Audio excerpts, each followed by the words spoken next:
अस्सलामुअलैकुम। क्या आपके साथ कभी ऐसा हुआ है कि टीचर ने आपको एक असाइनमेंट बनाने के लिए दी हो और उस असाइनमेंट को सबमिट करवाने की डेडलाइन 2 दिन हो और टीचर को आपने ये कहा हो कि ये काम 2 दिन में कंप्लीट नहीं कर सकते, प्लीज़ टाइम एक्सटेंड कर दें ताकि हम ज़्यादा अच्छी असाइनमेंट बना सकें। और अब उसी असाइनमेंट को बनाने के लिए आपको 1 हफ़्ता मिल गया हो, लेकिन इस 1 हफ्ते में 5 दिन आप काम को टालते रहे हो, यानी प्रोक्रेस्टिनेट करते रहे हो, और फिर आखिर के 2 दिन में ही आपने काम किया हो। ऐसा इसलिए होता है कि हम ये सोचते हैं कि किसी भी काम को करने के लिए हमारे पास जितना ज़्यादा टाइम अवेलेबल होगा, हम उस टास्क को, उस काम को उतने ही अच्छे तरीके से परफॉर्म कर सकते हैं। और हम में से तकरीबन 90% लोगों का यही ख्याल है, और हम में से मेजॉरिटी ऐसी है जो कामों को किसी डेडलाइन के बगैर करने की कोशिश करती है और ये समझती है कि वो किसी डेडलाइन के बगैर कामों को ज़्यादा अच्छी तरह से परफॉर्म कर सकते हैं, जबकि ये ऐसे गलत कॉन्सेप्ट्स हैं जिसकी वजह से किसी भी इंसान के काम की प्रोडक्टिविटी, इफेक्टिवनेस और एफिशिएंसी कम से कम होती चली जाती है।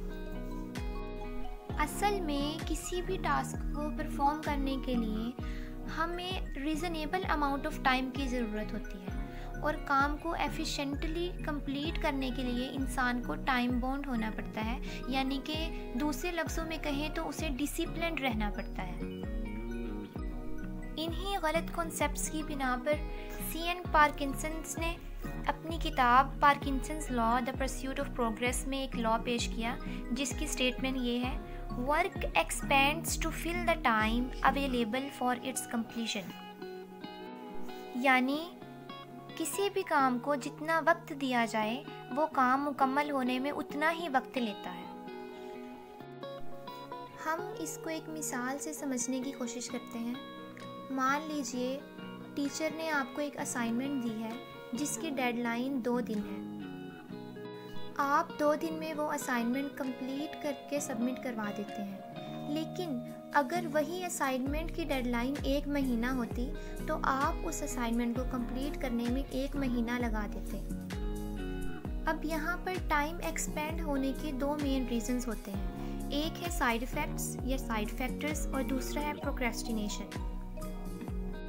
तो या तो इंसान गैर ज़रूरी चीज़ों से अपने काम को बहुत ज़्यादा कॉम्प्लेक्स बना लेता है। फॉर एग्ज़ाम्पल, असाइनमेंट को कंप्लीट करने के लिए कौन से पेजेस यूज़ करें, कैसी मार्जिन लाइंस होनी चाहिए, राइटिंग बहुत अच्छी हो, राइटिंग स्टाइल कैसा होना चाहिए, कौन सा पेन यूज़ करें, कौन सा मार्कर यूज़ करें, एट्सेट्रा। ये सारे साइड फैक्टर्स हैं जो काम को कॉम्प्लेक्स बना देते हैं, और ये अननेसेसरी फैक्टर्स हैं।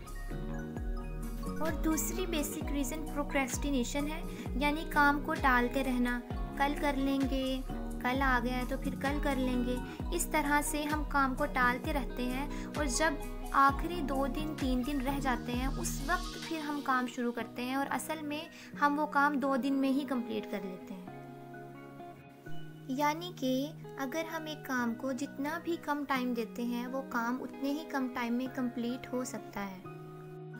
अब किसी के जहन में ये सवाल उठ सकता है कि अगर हम 500 पेजेस को पढ़ने की डेडलाइन 1 घंटा रखें तो क्या इसमें हम अपना ये टास्क कंप्लीट कर लेंगे?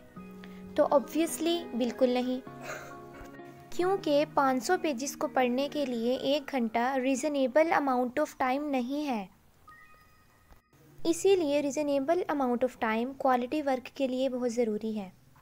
इससे कम टाइम में कोई भी इंसान काम को कंप्लीट नहीं कर सकता, और इससे ज़्यादा टाइम में वो प्रोडक्टिविटी लॉस कर देता है, और इसी वजह से या तो हम अपने काम को कंप्लीट नहीं कर पाते या उसकी प्रोडक्टिविटी कम हो जाती है, और हम टाइम को मैनेज करने और डिसिप्लिन रहने में लेस एफिशिएंट हो जाते हैं। तो ये सब वो रीजंस हैं जो पार्किंसंस लॉ एक्सप्लेन करता है, और जिसकी वजह से हम अपना टाइम ज़ाया करते हैं। और इन सब से बचने के लिए हम डिफरेंट टाइम मैनेजमेंट टेक्निक्स को यूज़ करते हैं। लेकिन ये याद रखें कि टाइम मैनेजमेंट असल में सेल्फ मैनेजमेंट ही है, क्योंकि हम टाइम को तो अपने मुताबिक कम या ज़्यादा नहीं कर सकते, लेकिन हम टाइम के मुताबिक अपने आप को मैनेज ज़रूर कर सकते हैं। इसीलिए अगर कोई इंसान अपनी ज़िंदगी में कामयाब होना चाहता है या अपने गोल्स को अचीव करना चाहता है तो सेल्फ़ इम्प्रूवमेंट और सेल्फ़ मैनेजमेंट की बहुत ज़्यादा ज़रूरत है।